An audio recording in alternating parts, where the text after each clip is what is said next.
हाँ तो कैसे हैं आप सब? मुझे उम्मीद है कि आप सब एकदम मस्त जबरदस्त होंगे। मेरा नाम है शिविका और आज के इस वीडियो में हम सीबीएसई क्लास 10 मैथमेटिक्स के चैप्टर नंबर 5 अरिथमेटिक प्रोग्रेशन की कुछ इंपॉर्टेंट मल्टीपल चॉइस क्वेश्चंस देखेंगे। तो ये है चैप्टर 5 के एमसीक्यूज का पार्ट 3। तो चलिए शुरू करते हैं। यहाँ पे देखो, सबसे पहला सवाल हमारे पास क्या है, बहुत ही मजेदार सवाल है, पर ध्यान से समझिएगा।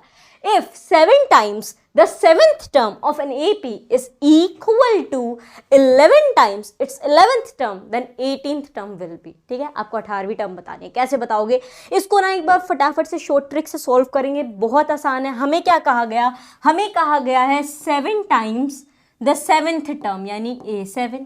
ठीक है, ये इक्वल है किसके, 11 टाइम्स ऑफ 11th टर्म यानी A11। इतना मामला क्लियर है? हाँ, हमें इतना सवाल में कहा गया था। अब हमसे कहा गया है कि आप पता कीजिए कि 18th टर्म क्या होगी, यही कहा गया है हमसे। जी जनाब, अब देखो करना क्या है, सबसे पहले इसको लिखना है सही तरीके से। मतलब सही तरीके से A7 को हम कैसे लिख सकते हैं, 7th टर्म हम कैसे लिख सकते हैं, ऐसे लिखा जाएगा ना, 7 टाइम्स A प्लस में 6D, राइट। अब कहोगे ये क्या बला है भाई? ये बला नहीं, ये जनरल फॉर्म है एपी की, जो हमने अरिथमेटिक प्रोग्रेशन के एक्सप्लेनेशन वीडियो में समझी थी। बट अगर फिर भी याद ना हो तो एक देखो सिंपल सा फॉर्मूला तो याद है ना अपने को, a प्लस में n माइनस 1d वाला, उसमें डाल के देख लो यहाँ पे, अगर आपको ये सही नहीं बैठ रहा। 7वीं टर्म है, 7वीं टर्म हमारे पास ये है, तो ये हो जाएगा a प्लस में 7 माइनस 1d, तो ये हो जाएगा a प्लस में 6d। सिंपल, यानी 7th टर्म को हम ऐसे लिख सकते हैं a प्लस में 6d। उसी तरीके से मेरे प्यारो 11th टर्म को भी लिखा जा सकता है a प्लस में 10d करके, बिल्कुल लिखा जा सकता है, कोई शक ही नहीं है ना। और सवाल में हमें कहा था कि 7 टाइम्स इसका और 11 टाइम्स इसका। ओके, चलो इसको थोड़ा सोल्व कर लेते हैं, थोड़ा मल्टीप्लाई कर लेते हैं, उसके बाद जाएंगे वहां तक। ठीक है, पहले इसको करके देखते हैं। ये हो जाएगा आपका मल्टीप्लाई 7a प्लस में 7 6 की 42, तो ये हो जाएगा आपका 42d। अच्छा, इधर देखोगे तो ये हो जाएगा 11a प्लस में 10 के साथ करोगे तो 110 और ये आ जाएगा d। अब इन सारे नंबर्स को उधर भेज देते हैं। ठीक है, एक साइड कर लेते हैं सबको और इक्वल टू में 0 ले लेते हैं। तो ये हो जाएगा 11a तो आपके पास है ही, इसको उधर भेजा, प्लस का था उधर गया तो माइनस का 7a हो गया। ओके जनाब, अब उसके बाद हमारे पास प्लस का 110d तो था ही, पर ये प्लस का 42 उधर जाएगा तो ये माइनस का 42d हो जाएगा, and which is equals to 0। 11a में से 7a को हटा दीजिए, 8 9 10 11, प्यारा सा बच गया हमारे पास 4a।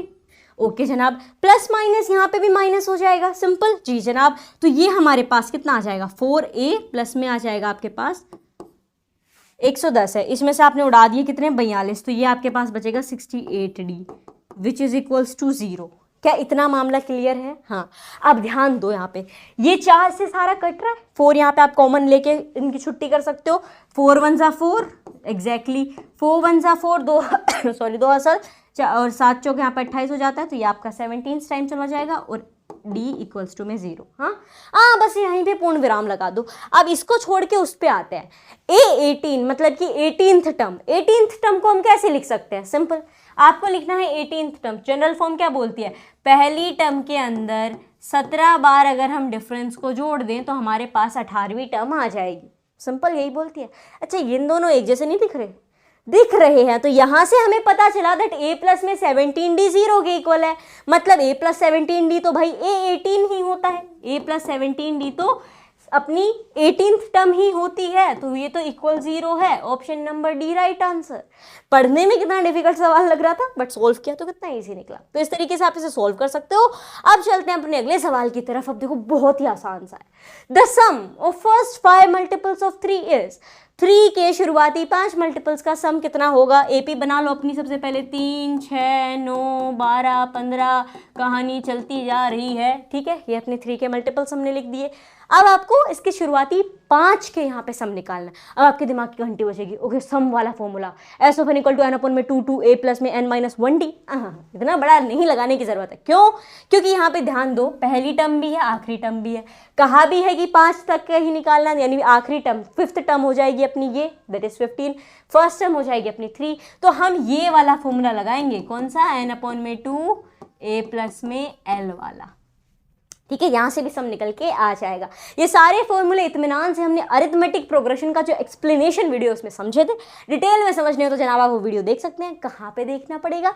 डिस्क्रिप्शन में वीडियो का लिंक मिल जाएगा आपको, प्लेलिस्ट है क्लास 10 मैथ चैप्टर, उस पर क्लिक करके आप 5th चैप्टर का एक्सप्लेनेशन वीडियो देख लीजिएगा। तो यहाँ पे देखो एस ऑफ एन टर्म्स, तो माय डियर फ्रेंड्स हमें कितनी टर्म्स का निकालना है? 5 टर्म्स का निकालना है। तो ये हो जाएगा 5/2। ए क्या है? ए है 3, एल क्या है लास्ट टर्म? That is 15। अच्छा, अगर आप चाहो ना कि हम तो बड़े वाले को अप्लाई करके करेंगे, बड़ा फॉर्मूला लगाना चाहो वो भी लगा सकते हो, अल्टीमेटली यहीं पे आओगे। ठीक है, चलो वापस यहाँ पे आओ, इसे कर लेते हैं 5/2, इसको जोड़ लो 16, 17, 18, तो ये हो जाएगा 18, 2 1 2, 2 9 18, 9 5 45, sum of first 5 terms is 45। Option number A is the right answer. इसे हमने सॉल्व कर दिया। चलिए अब बढ़ते हैं अपने अगले सवाल की तरफ। देखो अगला सवाल क्या है? The 21st term of the AP whose first 2 terms are -3 and 4 is, तो आपको क्या पता करना है? पहली दूसरी टर्म दे दी है कि देखो भाई -3 और 4 आपकी पहली और दूसरी टर्म है, 21वीं टर्म बता दो तो बढ़िया से नंबर मिलेंगे। तो देखो आप कैसे बताओगे इसको? ईजी है, ज़्यादा डिफिकल्ट नहीं है, शांति से देखना है। यहाँ पे आपको हमसे पूछा 21st टर्म बताइए। 21st टर्म बताइए मतलब a of n is equals to a plus में n minus 1d, right? n की जगह क्या आ जाएगा? 21, बिकॉज 21st टर्म की बात चल रही है।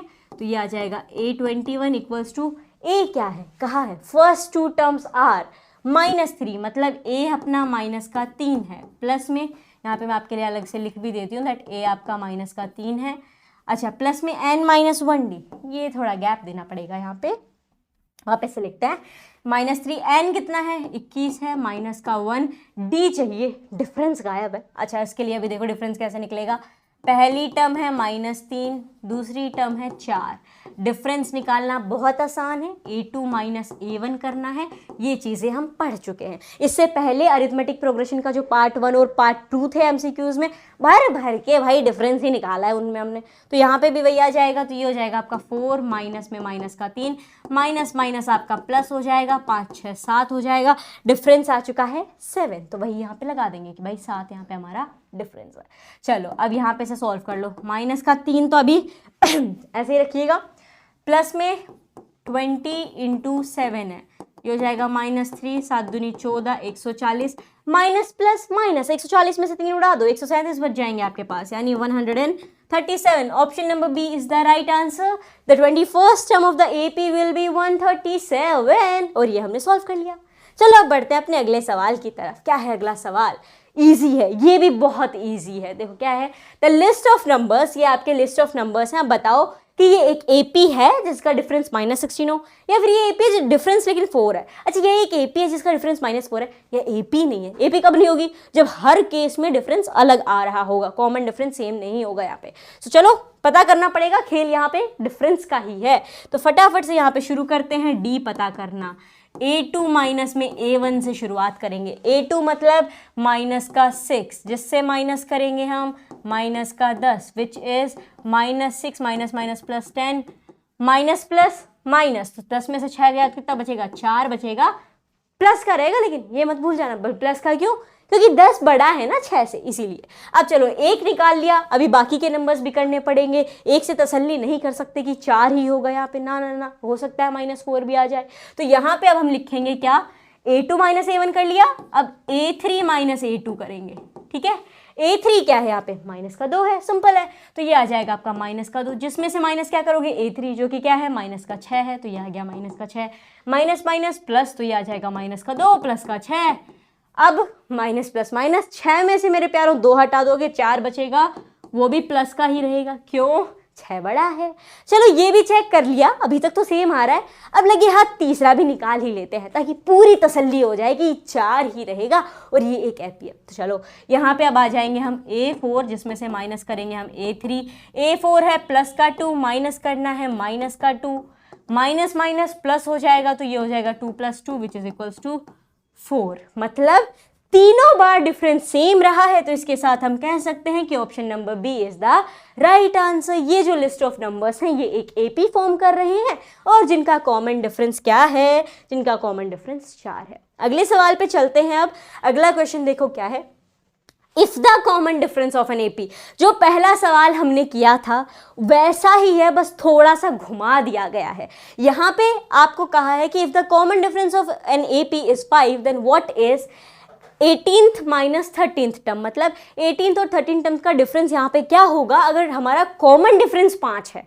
कैसे निकालेंगे? देखो आपको कहा d 5 है, ठीक है, 2 एपी है, उनका d जो है वो 5 है। What is 18th term? 18th term मतलब a ऑफ 18। इसे कैसे लिखेंगे? अभी मैंने आपको बताया था फर्स्ट क्वेश्चन के अंदर ही कि जब भी 18th टर्म बोले मतलब पहली टर्म में जो भी टर्म बोली है उससे एक कम करके डिफरेंस जोड़ना है। एक कम करके 18 का एक कम करो तो 17, ये हो गया, प्लस में 17d।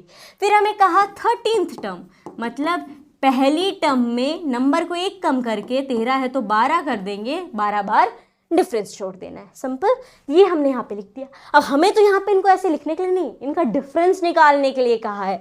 डिफरेंस की अगर हम बात करें तो a प्लस में 17d में से माइनस करने को कहा है a प्लस में 12d, यही आपको पता करना है। चलो पहले ब्रैकेट सॉल्व कर लेते हैं। ब्रैकेट लगाना मत भूल जाना, मैंने आपको पहले के पार्ट्स में भी कहा है। यहाँ पे जो सबसे बड़ी गलती हो सकती है वो यही है कि हम ब्रैकेट ना लगाएं और माइनस प्लस के साइन को ना बदलें। ब्रैकेट नहीं लगाएंगे तो साइन नहीं बदलेंगे, साइन नहीं बदलेंगे तो सब कुछ गलत हो जाएगा। सो यहाँ पे हो जाएगा आपका a प्लस में 17d माइनस का a, माइनस प्लस माइनस, तो ये हो जाएगा माइनस का 12d। ओके, सो प्लस का a है माइनस का a है, दोनों चले गए छिट्टी बनाने, कट गए यहाँ से। अब आपके पास 17d है जिसमें से 12d माइनस करना है। सिंपल, तो 17 में से 12d चले गए, 13 14 15 16 17, तो यहाँ आपके पास आ जाता है 5d। अब आप कहोगे तो 5d आ गया, हमारे पास तो फाइनल आंसर नहीं आया। अरे सवाल को देखो, कॉमन डिफरेंस इज 5, d किस बला का नाम है? कॉमन डिफरेंस का ही तो नाम है। तो आपको तो d गिवन है, दैट इज 5, तो 5 5 हो जाता है 25। Option number C is the right answer. इस तरीके से आप इस क्वेश्चन को सोल्व कर सकते हो, ज़्यादा डिफिकल्ट नहीं है, बस थोड़ा सा ये याद रखना है कि किस नंबर को किस हिसाब से, कौन सी टर्म को हम किस वे में लिख सकते हैं। तो इसी के साथ माय डियर फ्रेंड्स आज के वीडियो में बस इतना ही। बाकी के जो मल्टीपल चॉइस क्वेश्चंस हैं चैप्टर नंबर 5 के, वो आगे के पार्ट्स में सॉल्व करेंगे। उन सब पार्ट्स को आप कहाँ से देखोगे? तो डिस्क्रिप्शन में उन वीडियोज़ का लिंक दिया गया है, उस पर क्लिक करके आप देख सकते हो। आई होप आपके लिए ये वीडियो यूजफुल रहा होगा। अगर इस वीडियो से आपकी थोड़ी सी भी हेल्प हुई हो तो इस वीडियो को लाइक करें। मिलते हैं एक नई वीडियो के साथ। धन्यवाद।